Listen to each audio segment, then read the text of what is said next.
Tonight, the final countdown to 2025. Security in Times Square on high alert for any potential threat, with New Year's celebrations already in full swing around the world. Just hours now until the ball drops, and police out in force in Times Square. Thousands of officers, a fleet of drones, and canine teams, too. The heightened threat environment, with more than 1 million people expected there at midnight. And the spectacular images from Sydney to Dubai to Paris just moments ago as the world welcomes 2025. Plus, the New Year's storm spreading snow and rain from the Midwest to the Northeast. We're tracking it.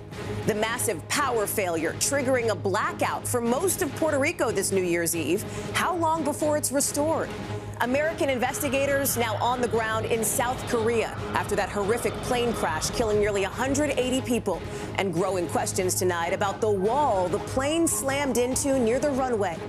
New fallout over the disturbing video of the deadly beating of a New York prison inmate. The governor now announcing changes, but do they go far enough? The stock market doing something it hasn't done in more than 20 years to close out 2024. And what's your New Year's wish? The hidden hopes and dreams for 2025 tucked into all that confetti about to flutter down on Times Square. This is NBC Nightly News with Lester Holt. Good evening. I'm Hallie Jackson in for Lester on this final night of 2024. And tonight, as the country gets ready to turn the page on the year that was, police around the country are bracing for the night that's just beginning, boosting security in Times Square, where hundreds of thousands are gathering as we speak for the iconic ball drop. You can see here the checkpoints opening, everybody getting scanned as they head in.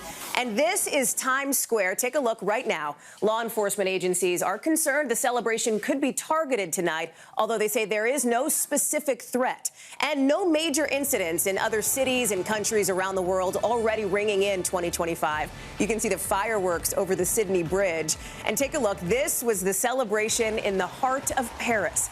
We've got team coverage tonight, starting with our Emily Aketa in Times Square. Emily, what are you seeing? Hey there, Hallie. Well, the stage is set for one of the biggest New Year's Eve parties in the entire world. Police in and out of uniform fanned out across the city, urging the public to stay alert for signs of trouble. From barriers to canines to thousands of officers, tonight authorities rolling out a sweeping security presence at the crossroads of the world, expected to draw more than 1 million revelers for the midnight magic. Everywhere, police. You can just walk around and see that they have a pretty good handle on it. There are specialized teams dedicated to preventing pickpocketing and monitoring hotel activity, too.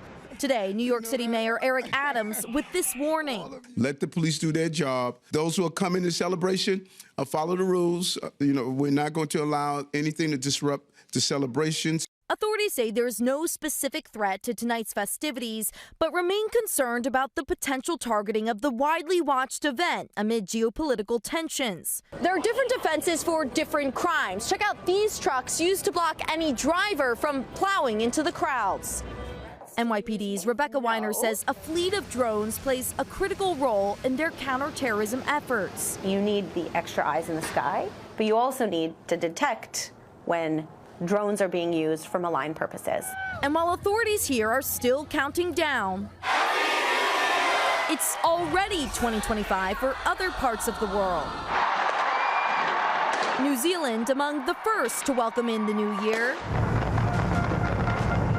In Dubai, a spectacular display at the world's tallest building. And just moments ago in France,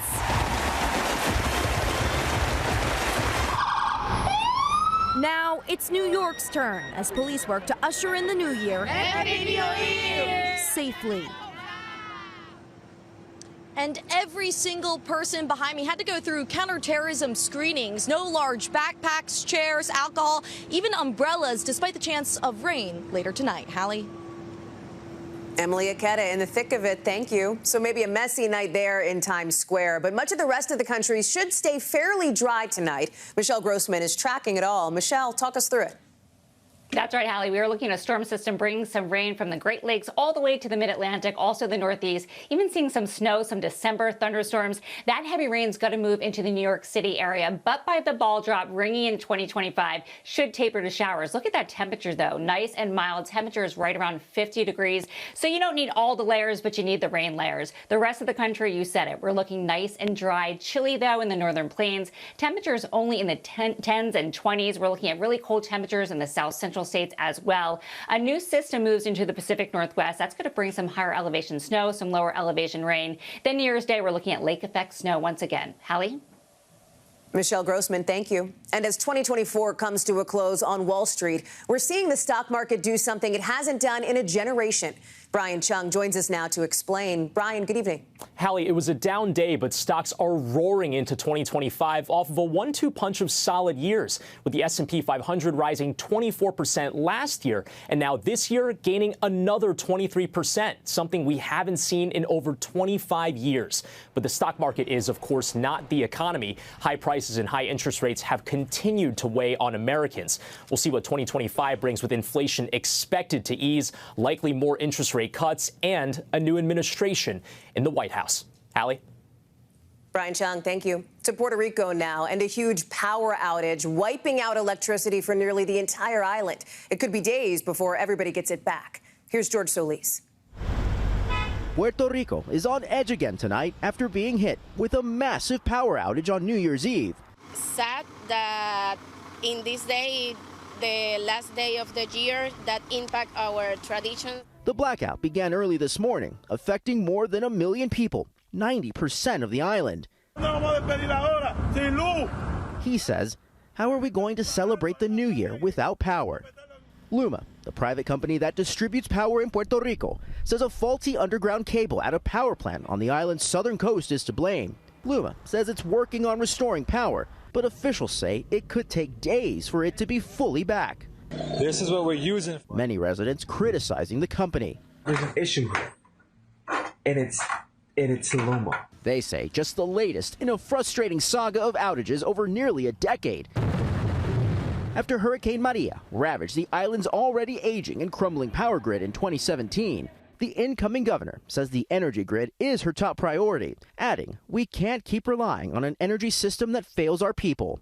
Back in San Juan, Federico de Jesus with advocacy group Power for Puerto Rico says residents are fed up with promises. What message is this sent to the world about what this island nation and U.S. territory has to offer the world if it can't even turn the lights on? Growing frustration with no long-term solution in sight. George Solis, NBC News. In South Korea, American investigators are now on the ground to help search for answers after that deadly airline crash, with a growing focus now on the concrete wall near the runway the plane slammed into. Steve Patterson is in South Korea, a nation in grief, scaling back or calling off New Year's celebrations altogether. Tonight, investigators sifting through twisted metal and scorched earth in a desperate attempt to make sense of what caused this Boeing 737 to slam belly first onto the runway with no landing gear and skid into this dirt and concrete embankment before bursting into flames, killing 179. U.S. investigators are on the ground assisting local authorities, while some aviation experts are raising questions about the placement of that concrete embankment, which Korean aviation officials say was used to house antennas that guide planes. The airplane was on the runway, it was under control, it was slowing down, and it would have been able to come to a stop had they not hit that barrier. It immediately started to disintegrate, and there was an explosion. Meanwhile, New Year's celebrations canceled as the country continues its national mourning. You can see this community laying flowers, paying respects. They may not know the families of the victims, but they want to be a part of this 7 days of national mourning to try to help this community heal and come together. We met with Kim Young-Rak, the province governor of this tight-knit farming region. He says most of the passengers were families traveling together, so some people lost more than 5 loved ones. He told us about meeting one of the survivors, a male crew member he says was in deep shock. His eyes were open, he says, but he was not there. Tonight, South Korea beginning this new year in mourning. Steve Patterson joins us now from South Korea. And Steve, the process of identifying victims has been an agonizing one for families. It's been an absolutely heartbreaking process, excruciating even, but it's a process that is working. Now 174 identified out of 179, some solace in a new year now marked by tragedy. Hallie? Steve Patterson, thank you.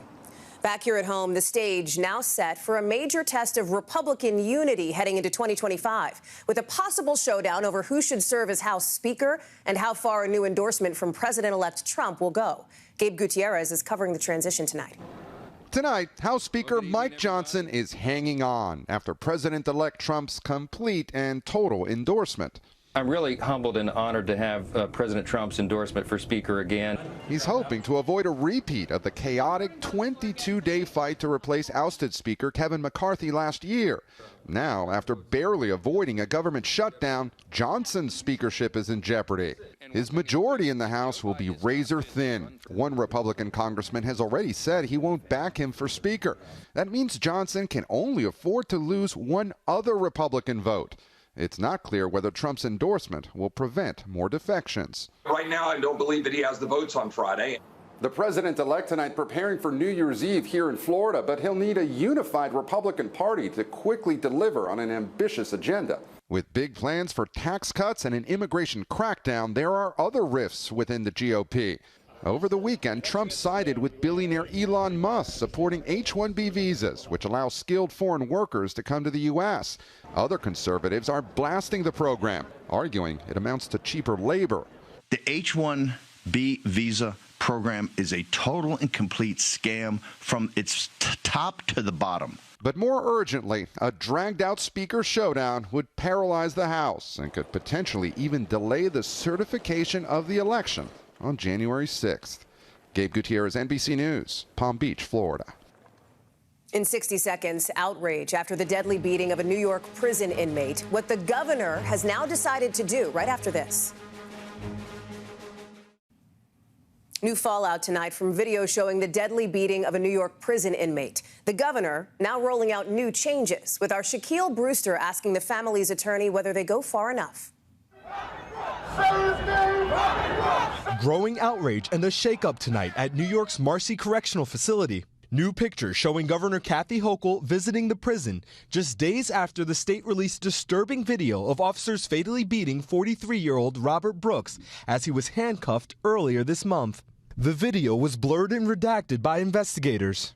Brooks, who was serving a 12-year sentence for first-degree assault, was pronounced dead the next day on December 10th. His son, Robert Jr., speaking out at a demonstration Monday night. His killing must be a catalyst for change. Justice must be served. Governor Hochul writing in a statement, the system failed Mr. Brooks, as she announced several reforms, naming a new prison superintendent, rushing $400 million for more cameras at correctional facilities across the state, and hiring an outside firm to conduct reviews across the system. Tonight, Brooks' family attorney, Elizabeth Mazur, responding on camera for the first time. What does the family think about what has been announced so far by the governor? You know, I think those are important steps. Significant change needs to happen. Obviously, you know, it's a bit late for Mr. Brooks. The governor says 13 individuals have been suspended without pay. Another has resigned as an investigation is underway. Mr. Brooks was a person who deserved an opportunity to serve his debt to society and come out a better man. And New York's Department of Corrections is now requiring that officers activate their body camera during any interaction with inmates. Hallie? Shaquille Brewster, thank you. Coming up next, the tangle of red tape when reapplying for Medicaid and the potentially dangerous consequences for some children who have had their benefits cut off. Back now with more of our reporting on the Medicaid shakeup that's led to millions of children losing health insurance. For many, it can take months to fix. Jesse Kirsch has more on the devastating impact on families. 3-year-old Jabril Kassir has autism, communication issues, and sensory processing disorder. I love playing. For his mother, Desiree Wines, taking care of him is a full-time job. And it got a lot more complicated in January when Jabril, whose family lives in the Denver area, abruptly lost his health insurance under the Medicaid program, which also meant losing access to therapy. What was that time like? Confusing. It was very sudden. They didn't warn me in any way, shape, or form. As the COVID public health emergency was ending, the federal government began requiring states to reevaluate every Medicaid recipient's eligibility. Over 25 million people lost coverage in the process, known as unwinding. Can I check a few things today? But many who lost their health benefits, like Jabril, actually still qualified for Medicaid. A government letter said his renewal information wasn't received, but when Wines tried getting Jabril's coverage back, it appears his case may have been caught in a backlog of people trying to do the same thing. Wines says after about 5 months, Jabril's coverage was finally restored, but the consequences lasted much longer. Wines says Jabril needs a special bed like this one to stop him from wandering at night. Put your head up here. But when we visited in early December, this was Jabril's bedroom. He could very well walk out the door. He just doesn't have any awareness of, like, dangers. You couldn't even use a typical child's bed for him. He'll fall out. Yeah. And where do you sleep? Right next to him. And where does the baby sleep? Often in the middle. Because of his lapse in coverage, it took more than a year for Jabril to finally get the special bed. Our focus has been on... Dan Tsai is the Biden administration's Medicaid director. Why isn't more being done in those kinds of situations? So first, I just want to say those, and I would say to the parents and the families and the people that you've spoken with, those are really difficult stories to hear. No parent, no family should have to go through that. Medicaid, which serves low-income and disabled Americans, is funded by the federal and state governments. But each state runs its program differently, leading to drastically different unwinding outcomes. Every single time we found any violation of federal rules, we have stepped in. However, Tsai says states have discretion over things like call center staffing. Do laws need to change to give you more teeth to be able to pressure states to fix this faster? I think at the end of the day, it should not be this complicated for individuals across the country to go through the Medicaid renewal process. Now, some advocates are concerned about what a second Trump administration might bring. The last time he was in office, the president-elect repeatedly tried to scale back Medicaid, though he recently told NBC's Kristen Welker he would not cut entitlement programs. Okay, off the table. I won't do it. Meanwhile, unwinding's impact may take years to play out. We have huge problems with chronic illness in adults that are costing the system a lot of money. Cutting care for kids, the preventative care that they need to grow into healthy adults, is just about the worst way to make that problem better. Jabril still has not resumed speech therapy. But he has the insurance back now. Yeah, well, now there's a wait list. Snuggle up. A reminder that even short gaps in health care can have long-lasting effects. Jesse Kirsch, NBC News, Washington. We'll take a break. And coming up, the hidden messages set to be revealed at midnight when all that confetti falls on Times Square. Stay with us. Finally, there's good news tonight about those hidden hopes and dreams for 2025 set to be revealed in all that confetti that will fall in Times Square tonight. As the world counts down to welcome a new year, the confetti floating over Times Square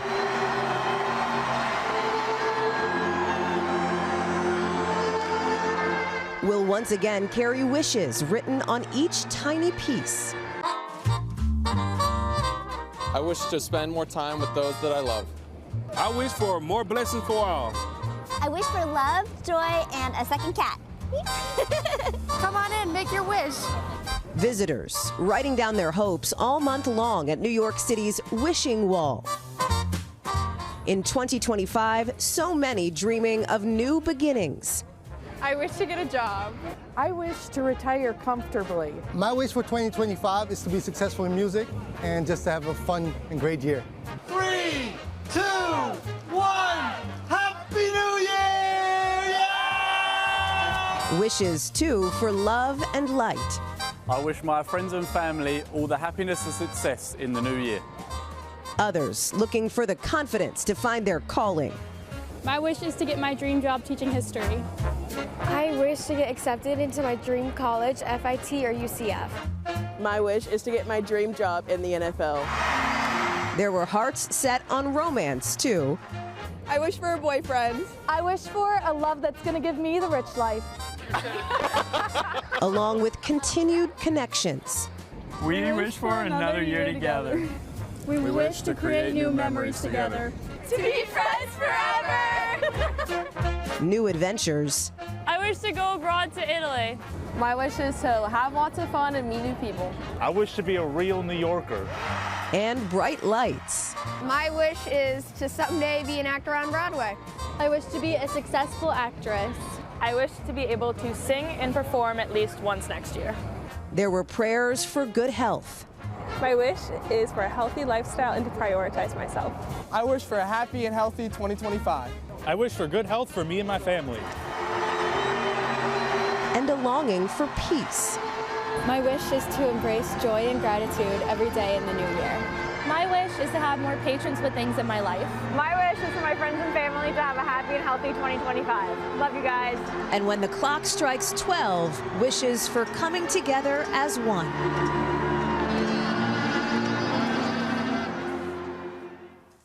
And here's hoping that all of those wishes come true next year.